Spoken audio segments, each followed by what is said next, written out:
और मैं चूंकि तीन ही राज्य की बात हो रही, लेकिन मध्य प्रदेश पे तो बात मैं आपसे करूंगा, इन दो नेताओं पे भी टिप्पणी चाहूंगा। कई लोग जानना चाहते क्या वजह है इनको लाने की। जी धन्यवाद अमरीश सुनील जी। जी। वाजपेयी जी तो बहुत लंबे समय तक वनवास में रहे हैं, कोई पूछ ही नहीं रहा था। उसके बाद से एकदम पता नहीं है, पिछले बहुत दिनों के बाद राज्यसभा में आए और ये बात चर्चा चल रही थी कि जब सरकार नहीं थी उस समय तो सोचता था राज्य में भी मंत्री बनाए जाएंगे, लेकिन वो भी कुछ नहीं हुआ। अब उनको संगठन में लाया गया है। और राधा मोहन अग्रवाल जी भी योगी के विरोधी लोगों में से गिनती उनकी होती है। या गिनती गोरखपुर से। इसलिए होते, मतलब ये भले प्रत्यक्ष रूप से न, लेकिन एक था कि योगी जी ने उनको तरजीह नहीं दिया।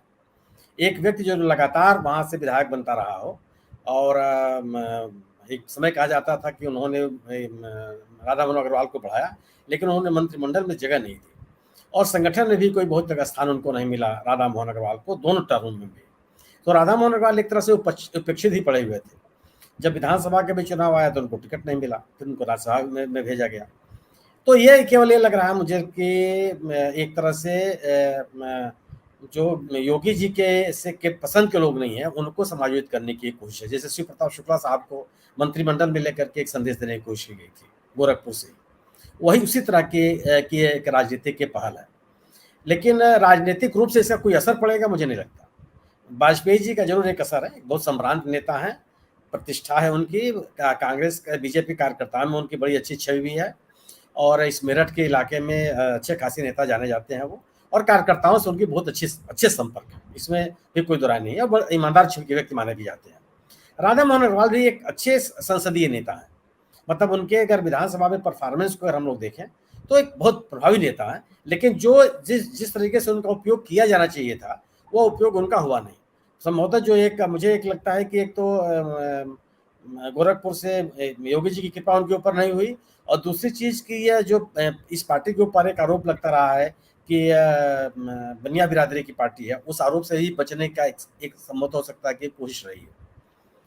अगर आप बात करिए, हम लोग राजस्थान की अगर आप बात करते हैं, तो मेरा अपना मानना यह है कि इस समय राजस्थान में वसुंधरा राजे को छोड़ करके कोई ऐसा नेता नहीं है जिसका भरतपुर से लेकर के उदयपुर तक एक असर हो, सभी राज्यों में विधानसभा के सभी क्षेत्रों में एक असर हो।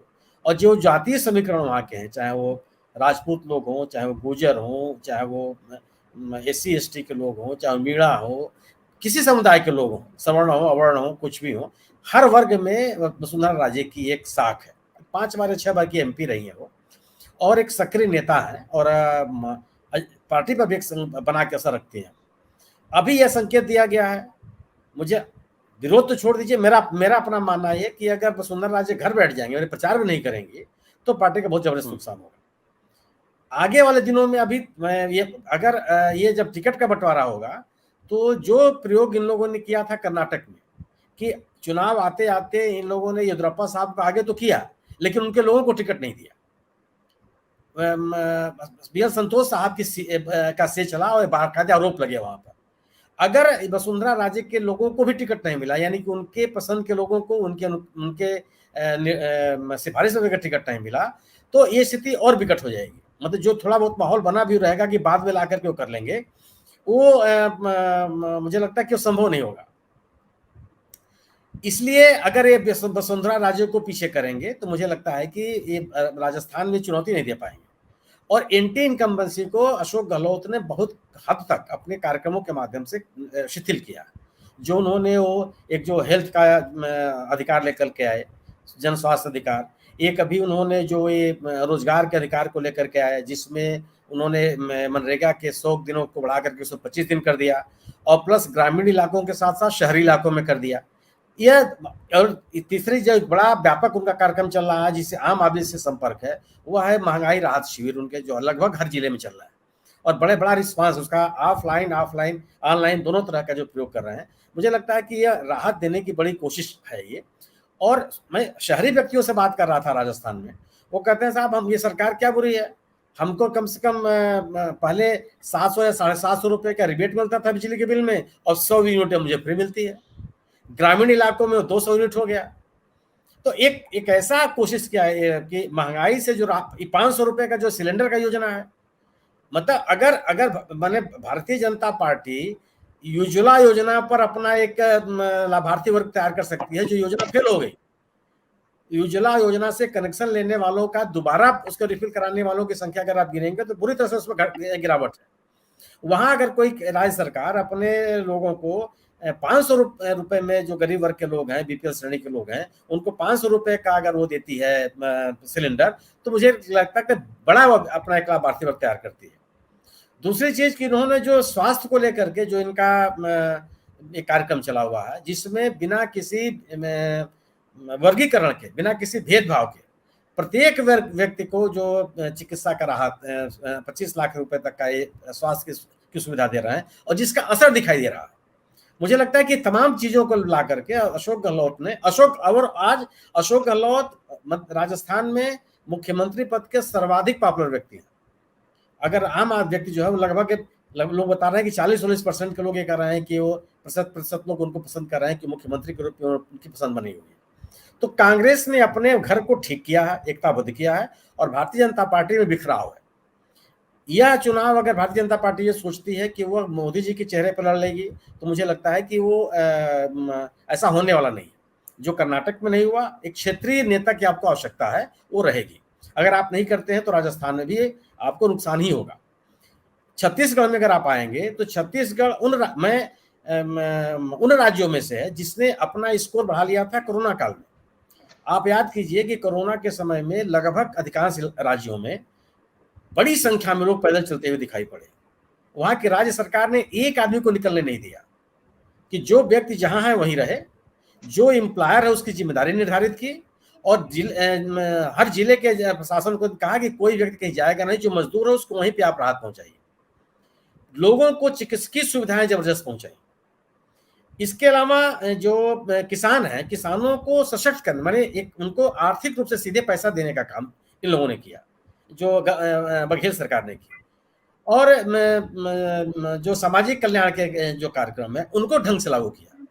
भारतीय जनता पार्टी इसके विपरीत एंटी इनकम्बेंसी एटमॉस्फेयर भी नहीं बना सकी है वहां। अगर आप पिछले 5 साल को याद कीजिए तो भारतीय जनता पार्टी का एक कार्यक्रम आपको नहीं दिखाई पड़ेगा छत्तीसगढ़ में जो चुनौती के साथ इस कांग्रेस के सरकार के खिलाफ एक माहौल बनाती है।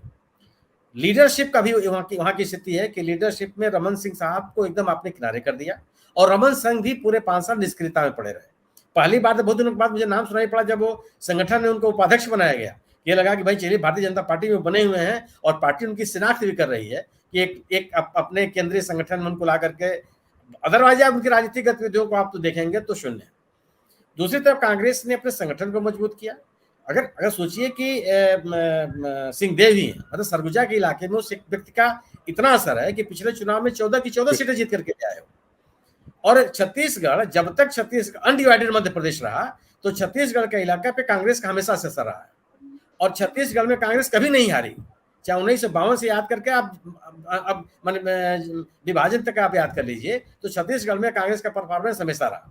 जो अन्य राज्य रहे हैं मध्य प्रदेश के अन्य इलाके, चाहे बिंद रहा हो, चाहे महाकौशल रहा हो, चाहे इंदौर का इलाका रहा हो, चाहे मंडला का इलाका रहे हो, उन इलाकों में कभी कभी हार जीत होती रही है, लेकिन छत्तीसगढ़ में कांग्रेस का हमेशा से असर रहा और जबरदस्त असर रहा। तो एक कांग्रेस ने अपने आप को संगठन की तरह ही मजबूत किया और भारतीय जनता पार्टी अभी भी छत्तीसगढ़ में बिखरी हुई है और नेतृत्व का अभाव है। मध्य प्रदेश में कांग्रेस ने मुझे लगता है कि एंटी इनकम्बेंसी का माहौल बनाया है और जो चुनौतियां खड़ी की हैं सरकार के सामने उन चुनौतियों का जवाब वो नहीं दे पा रहे। जैसे भ्रष्टाचार के तमाम आरोप है, जो असंगठन की स्थिति है, जो संगठन में बिखराव की स्थिति है मध्य प्रदेश में, वहां भी कई नेता तैयार है मुख्यमंत्री बनने के लिए। आज अगर आप मुख्यमंत्री का चेहरा डिक्लेयर नहीं करेंगे तो मुझे लगता है कि भारतीय जनता पार्टी को मध्य प्रदेश में भी नुकसान होगा। आप किसी को बनाइए, जिसको भी आप रखना चाहते हैं, अगर क्षेत्रीय छत्रपों को आप आगे नहीं करेंगे, उनको ताकत नहीं देंगे, उनको लोगों के बीच में उनको संदेश नहीं ले जाएंगे, तो मुझे नहीं लगता कि स्थानीय व्यक्ति जो है वो अपने आप को केंद्रीय नेतृत्व के साथ कनेक्ट कर पाता है। आप उनके पसंद के नेता हो सकते हैं, आप उनके आराध्य हो सकते हैं, आप के पीछे पीछे लोग चल सकते हैं, लेकिन वोट देते समय प्रत्येक जो मतदाता चाहता है कि उनके बीच का कौन सा व्यक्ति है कि वोट देने के बाद अपनी आवश्यकता पड़ने पर जिससे वो संपर्क कर सके। जिस जो एक कनेक्ट की आवश्यकता होती है, वह मध्य प्रदेश में अभी भी बीजेपी नहीं कर पा रही है। जबकि कांग्रेस ने मुद्दों को लेकर के, अगर लीडरशिप को भी किनारे कर दें, तो मुद्दों को लेकर के अपनी बढ़त बनाई है। तो इन तीनों राज्यों में भारतीय जनता पार्टी की तरफ से जो मेरी अपनी समझ है, जो एक तरह की गड़बड़ी हो रही है या गलती हो रही है, वो यह है कि क्षेत्रीय नेतृत्व को मौका न देना, आगे न करना, और वह एक राजनीतिक रूप से मैं इसको एक भूल मानता हूँ। जी।